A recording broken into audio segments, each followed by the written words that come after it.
Hi, Ross. Great to have you in our podcast today. We look forward to this conversation, but maybe good for our listeners that you can also give a brief introduction of yourself and what you're doing today. Thanks, Jasper. I'll firstly introduce myself. I'm Ross Norris from Australian Native Products. I'm the general manager of the business and been with them for 2.5 years. And Australian Native Products is the world's largest grower of lemon and anise myrtle, two products which are quite, shall we say, famous native Australian herbs that are sold globally into many industries such as tea, distilling, food, and personal care. And it's a pleasure to be with you today. Thank you. Thanks. To start off with the first question, companies often have to balance multiple priorities when it comes to finalizing new product development. In your experience, what are the main priorities that conflict and how do they manage them? That's a good question, Jasper. Obviously, the biggest trade-off we find is trading off price, and many companies see the desired products they want to make often cost a lot more than the trade restrictions and cost restrictions will allow them.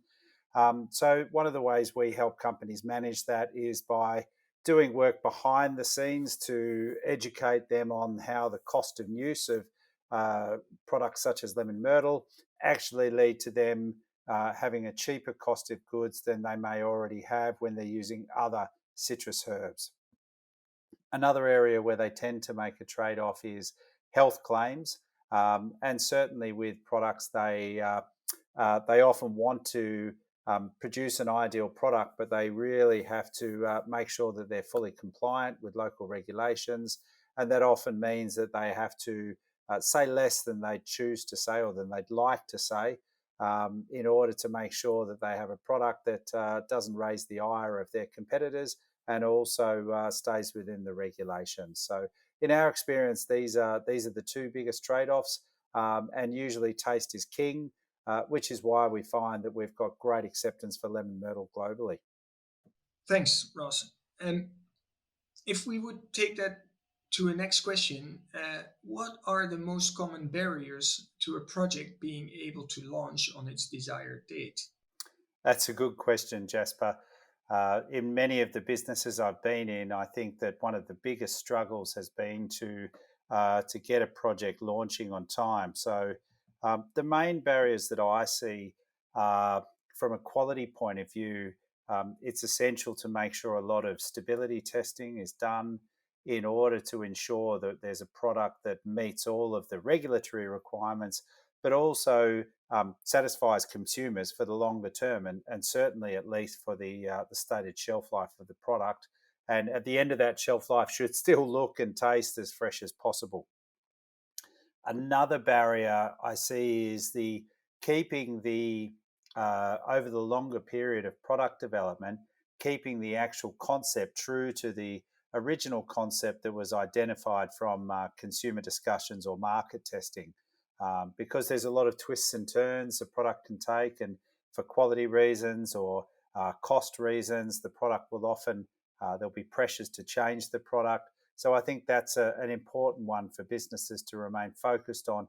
What is the value proposition that their consumer or their customer wants, and making sure that the final product stays true to that. Another challenging barrier we see is supply time for new ingredients, and certainly there's that old adage that you can have cost or quality or speed, but you only get to choose two of those. And I think that supplying new materials can often be quite challenging, especially with agricultural products.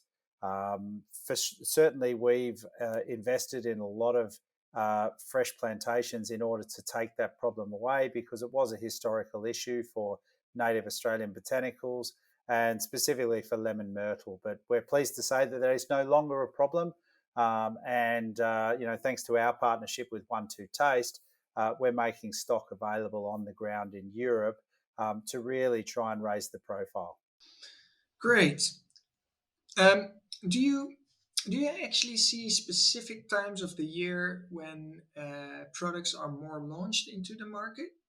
Unfortunately, Jasper, I think that in a lot of situations, both here in Australia and in a lot of overseas markets, the timing of new product launches does tend to be driven by review periods for the major retailers.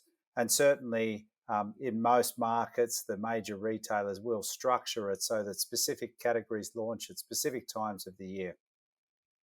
Outside of that, with small and medium companies, it's great to see that they will tend to launch based on the merit of their idea and certainly based around the benefits they feel that product will deliver. So, there's the obvious seasonal launch windows, such as Christmas products for in the November period, or products that are specific for winter, or products that are specific for weight loss prior to summer and things like that. For example, in health products, you'll see prior to winter, you'll see big launches of immune-based products. You'll also see prior to summer, you'll see a lot of the slimming products come out.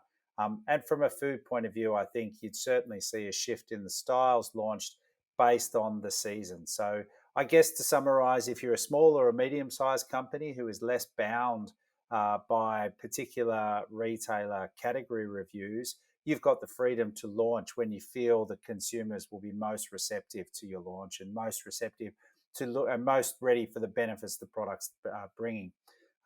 If you're a larger brand who's launching into the grocery channels or the retailers, you will find that you're pretty clearly restricted to one or two windows a year when you're able to present your products and hopefully have them sold into the retailers. Thanks, Ross, for your great insights. In One to Taste, we see that the introduction of a new product takes around 120 days. Um, if if you want to launch a product in the summer, it means that you need to start at least 4 months in advance. So that's the least time that you need to prepare your next launch. Well, closing now. Thank you, Ross, and we'll be in touch. Thanks, Jasper. And certainly from our point of view, it's great to see businesses focusing on the ingredient space and doing what you want to taste do. So always a pleasure to talk to you, and can't wait to do this again at some stage.